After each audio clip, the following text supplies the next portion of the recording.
Reading is a voyage of discovery.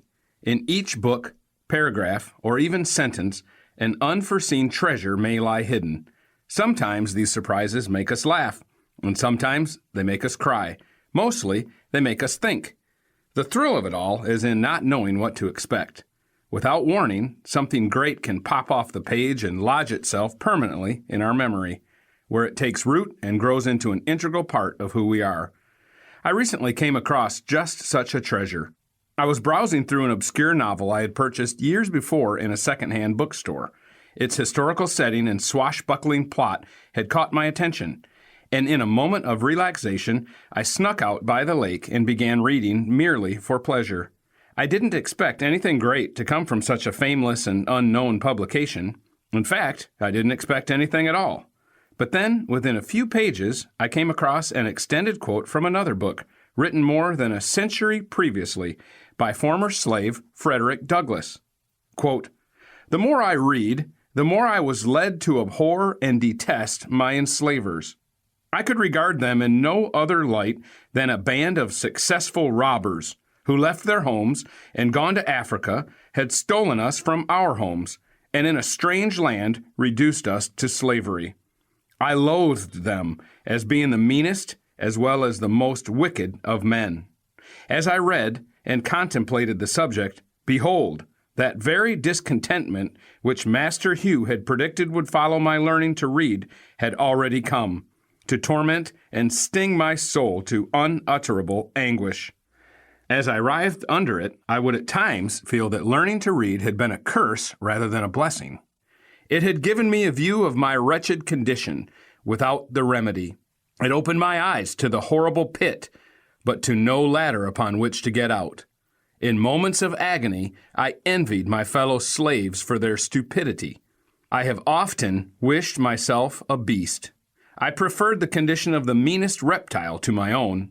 Anything, no matter what, to get rid of thinking. It was this everlasting thinking of my condition that tormented me. There was no getting rid of it. It was pressed upon me by every object within sight or hearing, animate or inanimate.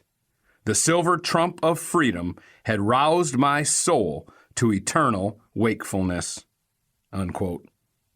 Narrative of the Life of Frederick Douglass, an American Slave, 1845, from Classic Slave Narratives, edited by Henry Louis Gates, Jr. Douglass's words cut me to the quick.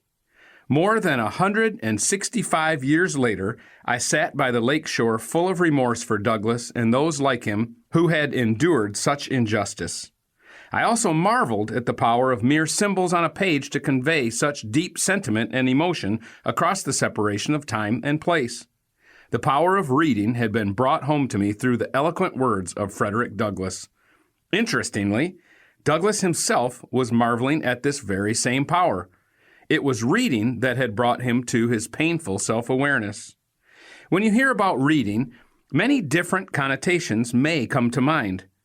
Perhaps you think of entertainment, relaxation, passing the time, or even wasting time. Perhaps you think of reading as boring, or something you had to do in school and happily have to do no more. If your thoughts about reading tend toward these neutral or even negative associations, you are not alone. According to statisticbrain.com, fully 50% of U.S. adults are unable to read an 8th grade level book, while 33% of U.S. high school graduates will never read a book again after high school.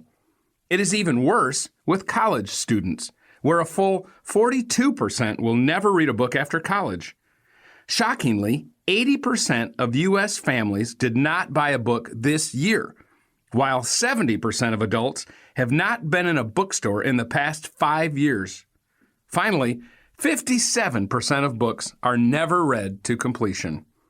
Not only is this a chilling assessment of where our culture is these days, but it also may be a scary predictor of where it's heading.